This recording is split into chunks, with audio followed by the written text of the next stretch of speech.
Okay, Scotland's town centres have obviously been a feature of the last couple of years in terms of policy and government. Everyone knows about high streets and the issues high streets have, and Scotland's town centres have been the subject of a major review by Malcolm Fraser and now a government action plan in terms of town centres as a whole. Retailing is a key component of town centres, but often we don't really understand quite what's going on in Scotland's town centres as a whole.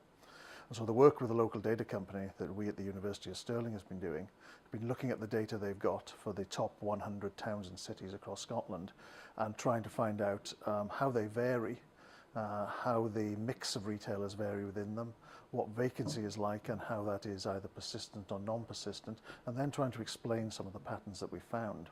In general, what the report and what the research shows is a massive variability across Scotland in terms of town centres. Some are thriving and some are clearly in very poor states. But when we look in detail at some of these, we need to understand the local context that towns are working in, what the local situation is, and some of the vacancy figures show us where persistent vacancy is occurring, and that raises questions about replacing some of these old shops with new features, new functions, perhaps moving them to residential in order to increase town centre footfall. So lots of interesting things in the report in terms of the differences amongst town centres, city centres, the variability, and also the way in which retailing is changing.